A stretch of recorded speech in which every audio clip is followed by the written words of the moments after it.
What if I told you that the single most recited prayer in all of human history, a prayer that has passed through the lips of billions of human beings across thousands of years, was quietly and deliberately altered, and that the original Hebrew text says something so far beyond what most people have ever been taught that when I first truly understood it, I had to sit down and weep, not from sadness, from the weight of what had been hidden in plain sight my entire life. I am Rabbi, and what I am about to show you today is not my opinion. It is not a new interpretation. It is sitting right there in the Hebrew. It has always been sitting there. And by the time this teaching is finished, you will never read Psalm 23 the same way again. Not ever. Let me begin with something personal, because I believe you deserve to know why this matters so deeply to me before we go any further. I have sat with Psalm 23 for over 40 years.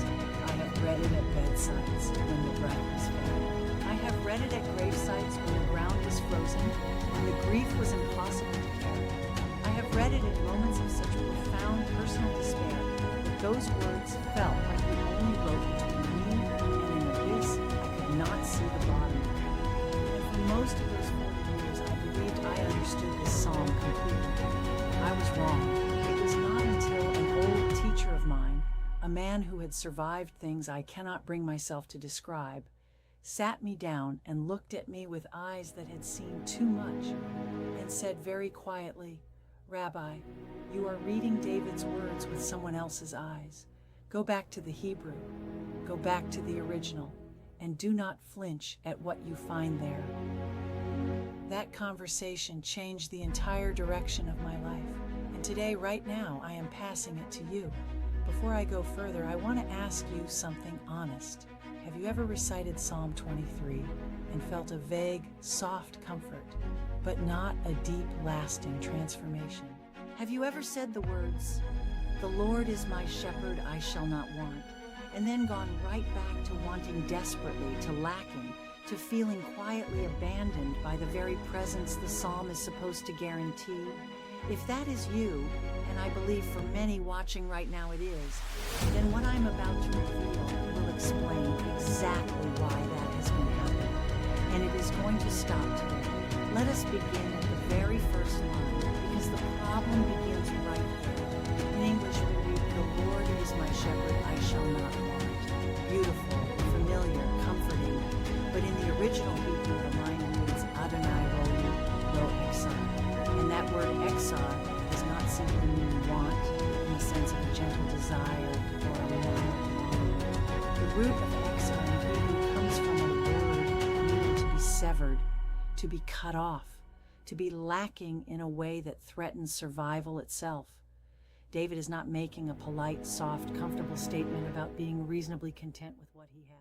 He is making a declaration of absolute covenant protection. He is saying, because the Lord is the one shepherding me, I will never be cut off from what I need to live. That is a fundamentally different statement than what most of us have been reciting our entire lives. One is a wish, the other is a war cry of faith. Now, if this teaching is already stirring something inside you, I want to ask you to do one thing right now before we go any further. Subscribe to this channel and hit that notification bell, because every single week I bring teachings exactly like this one.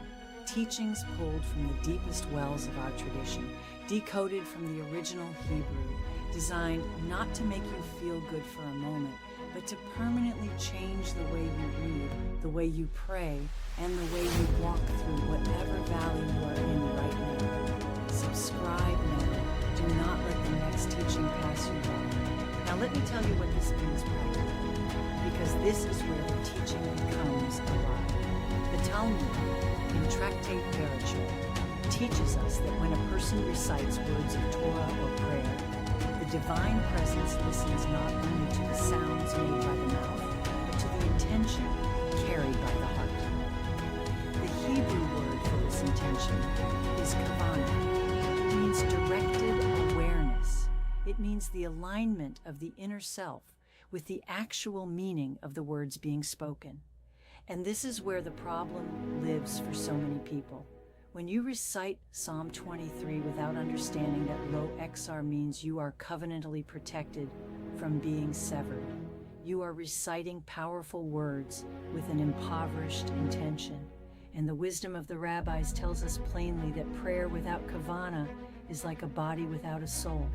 The form is there, the life has gone out of it. This is the first and most important reason so many people recite this psalm faithfully every single day and still feel like absolutely nothing is changing. They are holding a key, but they do not know what door it opens. Now I want to take you to the verse that most people quote most often, because this is where we go even deeper. Verse 4, "Yea, though I walk through the valley of the shadow of death, I will fear no evil." People put this on gravestones, they whisper it in hospital rooms, they have it written on their skin. And yet the Hebrew of this verse contains a single word that the translators of 1611 rendered in a way that strips away almost all of its true force. The Hebrew phrase is "Gam ki untouchable Tzalmavet." That word Tzalmavet is the one that concerns us today. The King James translators broke it into two separate words, shadow and death, and called it the shadow. But the great Hebrew scholars, including those who worked long before 1611 and long after it, understood Tzalmavet as a single compound word, an actual designation for a specific kind of darkness, a darkness that goes far beyond the concept of mere death. It is the darkness that exists before death arrives. It is the darkness of complete abandonment, of utter desolation, of walking through a place so utterly forsaken that even light refuses to enter it. Why does this matter? Because David is not talking about a cemetery. He is not speaking about facing mortality in some abstract philosophical way. He is describing an actual experience of spiritual and emotional annihilation. He is describing a real valley that a real human soul can be made to walk through. And he is saying something that should make your spine straighten right now, wherever you are sitting. Even in that valley, even in the deepest, most terrifying darkness a human being can experience, the presence of the shepherd does not depart. The word "gam" at the beginning of that verse means even so. Even in that place, even in Tzalmavet, even there, the rod and the staff, even there you are not cut off. Even there, Lord, if this is speaking to something you are walking through, I want to ask you to leave a comment below this video. Tell me what your valley looks like. I read every single comment. Our community prays together. You are not going through this alone. Leave your comment right now. Let us know you are here. Now I want to tell you about a man. I will call him Yosef because his story requires privacy. Yosef came to me during a period of his life in which he had lost nearly everything. His business had collapsed entirely. His marriage was under a strain so severe he was not sure it would survive. He had not slept more than a few consecutive hours in many weeks. And he sat across from me with a kind of hollow, exhausted look in his eyes and told me that he had been reciting Psalm 23 every single morning for 3 years, every morning, without a single day missed. And he felt absolutely nothing. He looked at me and he said, "Rabbi, I don't understand. I am doing everything right. Why is this not working?" And I asked him one question. I said, "Yosef, when you say I shall not want, what do you believe you are saying?" He thought for a long moment. He said, "I think I am saying that I trust God to eventually provide for me." I said, "No, you are saying that you are covenantally protected from being severed from what you need right now, not eventually. Right now, this moment, the protection is already active the moment the shepherd's presence is acknowledged. You have been asking for a promise that has already been given. That conversation was the turning point for Yosef, not because I said anything magical, because I helped him read what was already written.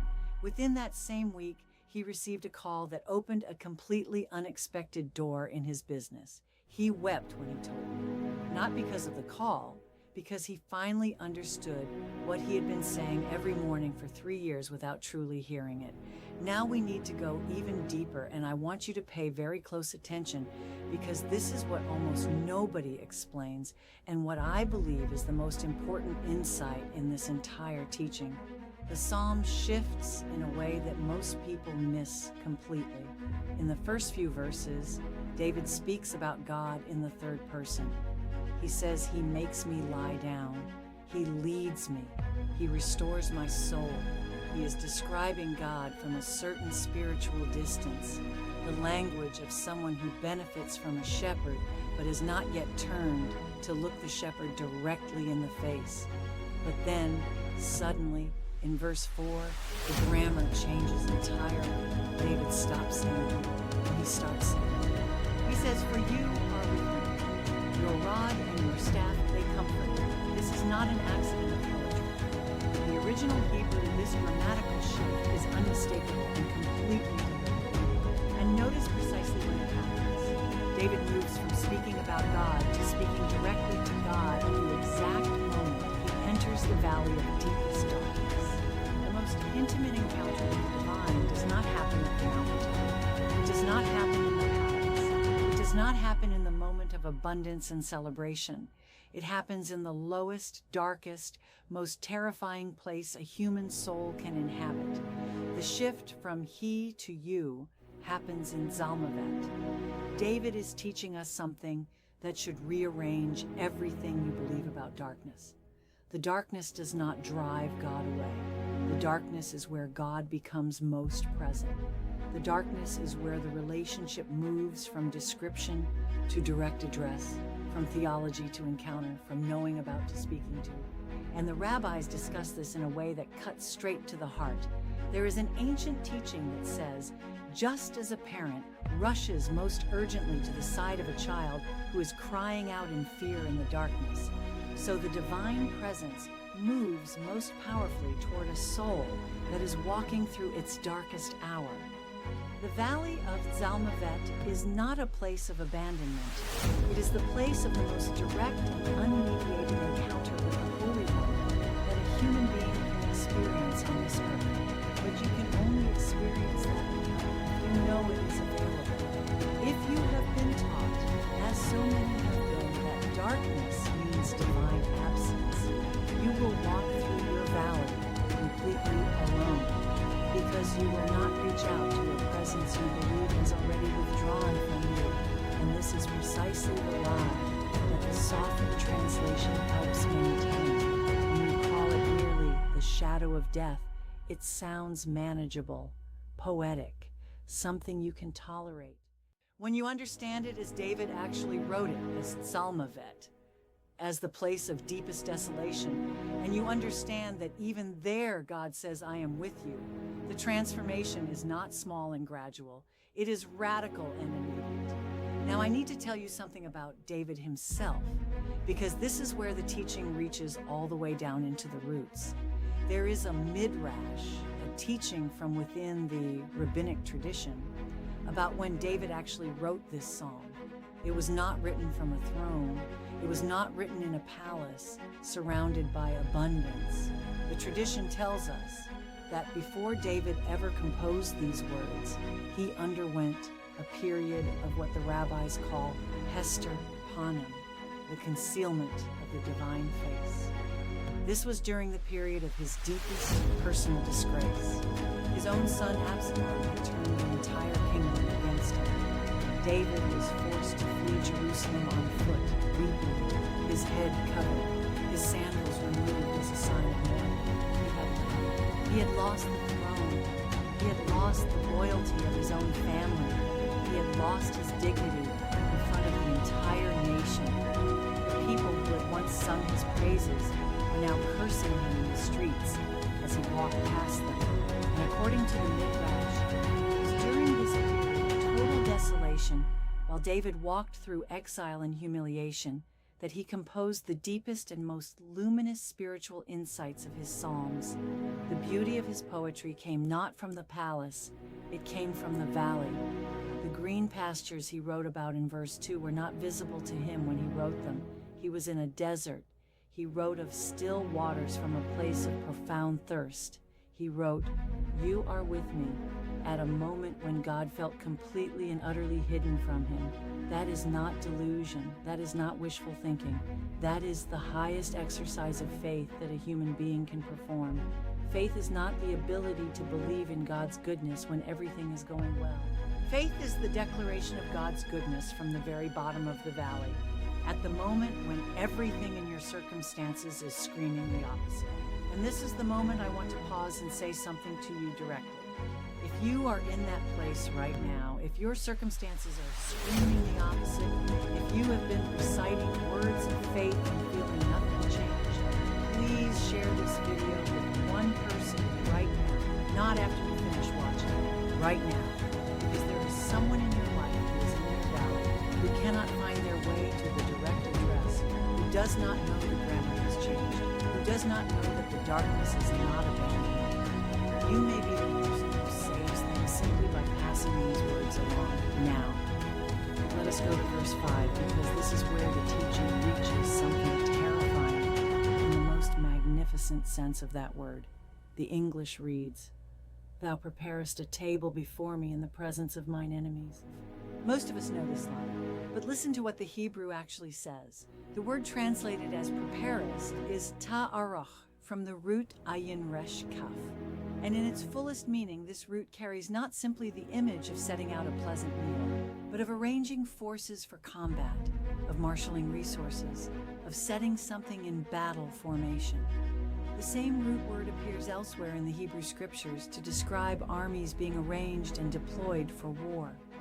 David is not simply saying that God sets out a nice dinner for him, while his enemies stand nearby feeling vaguely jealous and embarrassed. He is saying that God arranges, marshals, and deploys provision for him in full view of everything arrayed against him. The table is not a dinner party. The table is a demonstration of divine power. It is the declaration of the Holy One to every force of opposition in your life. Look at what I am doing for the one who walks with me. Look at how I supply. Look at how I agree. Look at how I deploy resources for those who are mine. The meal is an act of warfare. The blessing is a battle formation. If you have been struggling, if you have been waiting for a breakthrough, if you have been in your own version of this valley and wondering why the provision feels so slow, so small, so insufficient, I want you to hear this with your whole heart. The table is being arranged. The Hebrew says it is being arranged in active, deliberate, military formation in the presence of your enemies. Not after they leave, not when things become easier, not when the opposition relaxes. In their presence, your breakthrough is not something that will happen when the opposition finally stops. It is something that happens in direct and full view of the opposition. That is what David saw. That is what he wrote. And that is exactly what was softened in 1611. Now let me give you something practical, because I never want to leave you with understanding alone. Understanding without practice stays in the mind and never reaches the life. What I am about to give you comes from a tradition called Kiryat HaTorah Bekavana, the reading of sacred text with directed intention. It is a practice my teachers passed to me and their teachers passed to them, tracing back through centuries of rabbinic wisdom. It is not complicated, but it requires that you be fully present when you come to it. Tonight, before you sleep, choose a time in the quiet. The tradition favors the period just before you close your eyes, because in that liminal space between waking and sleep, the receptivity of the soul is at its greatest. Sit somewhere still. Remove every distraction. Give this 15 minutes completely. Read Psalm 23 once, slowly, in whatever language you like. But as you read it, hold three things consciously in your mind at all times. First, when you say, "I shall not want," remember that the Hebrew says you will not be severed. Say it internally as you read. I will not be cut off. Not eventually, right now. Second, when you arrive at verse 4 and you enter the valley, make the shift that David made. When you say "you are with me," let those words be spoken directly to the divine, not as a description about the divine, Feel the grammar change in your own heart. Third, when you reach verse 5, do not picture a dinner table. Picture a military arrangement. Picture provision being deployed on your behalf in full view of everything standing against you. The table is being set as an act of war for your sake.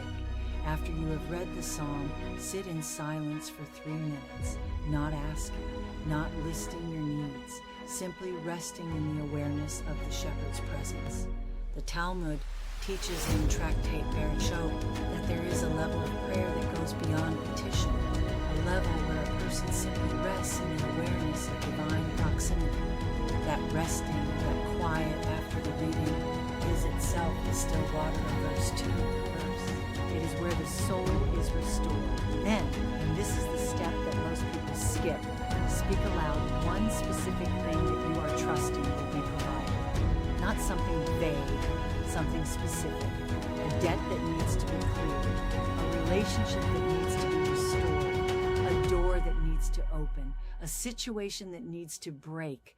Speak it aloud as if the table is already being arranged for it, because according to what David understood and wrote, it already is. Do this for 7 consecutive nights. Not because 7 is a magical number in some superstitious sense, because 7 days is the unit of creation in Torah, and there is a deep principle in rabbinic thought that when we align our practice with the rhythm through which the world was made, we invite creative restoration into our situation. 7 nights of this practice, done with full kavana, full directed intention, will begin to shift something. Not through superstition, but because you will have spent 7 evenings retraining your spiritual attention to actually receive what has already been promised to you. And now I want to tell you the single most important thing in this entire teaching. The reason so many people live in the valley indefinitely is not because God is absent. It is because they have accepted a translation that makes the valley sound like a permanent address. The English, the valley of the shadow of death, sounds like a place you live in, a permanent geographical feature of your spiritual landscape, a darkness that defines where you are. But the Hebrew says, Gam ki alesh, even as I walk through. The valley of Tzalmavet is not a place you are meant to inhabit. It is a place you are meant to walk through. The shepherd does not abandon you in the valley. The shepherd walks you out of it. But you must be moving. You must keep walking. David was fleeing Jerusalem in humiliation and exile, having lost everything, and he was still moving forward. The restoration came because he did not stop. He walked through, and the Holy One walked with him every single step, even through Tzalmavet. And the last word I want to give you is this. In the final verse of the psalm, David says that goodness and mercy will follow him all the days of his life. But the Hebrew word there is yirdafuni, and yirdafuni does not mean follow in the gentle, casual sense of someone walking behind you at a comfortable distance. Yirdafuni means to pursue, to chase, to hunt. Goodness is hunting you. Loving kindness is an active pursuit of you. You do not have to chase the blessing down. You do not have to earn your way to the table. You do not have to perform your way out of the valley. The blessing is already moving toward you. It is already in pursuit. It is already arranged in battle formation. Your only task tonight is to stop running from the valley as if it means you have been abandoned, and to make the shift from speaking about God to speaking to God, right there in the darkest place you are standing. David wrote this psalm not from the palace, but from exile. He wrote of green pastures while standing in the desert. He wrote of still waters while dying of thirst. He wrote, "You are with me," while everything around him said otherwise. And everything changed, not because his circumstances immediately transformed, but because he aligned his declaration with what the covenant had already guaranteed. Lo exar, you will not be severed, not eventually. Now, not when things get better. Now, not after the enemies leave the room. Now, the table is being arranged for you right now, in their presence, in the darkness, in the valley, in the exact place where you are standing tonight. Yehi ratzon milfanecha, Adonai Eloheinu ve'Elohei Avotenu, shetvarek et kol hakore bidvarek. May it be your will, Lord our God and God of our fathers, to bless everyone who has received these words with children, with livelihood, with health, and with true and lasting peace. If this teaching has reached something inside you that needed reaching, please share it right now with someone who is in your valley, because you may not know how desperately they need to hear that they will not be cut off. You may save someone today simply by passing these words along. And if you have not yet subscribed to this channel, please do it now, because every single week I bring teachings exactly like this one, decoded from the original text, rooted in centuries of tradition, designed to change not just how you feel, but how you read, how you pray, and how you walk through whatever valley this life has placed you in. You deserve the full text. You deserve the original meaning. You deserve to know what was actually written, and I will keep bringing it to you.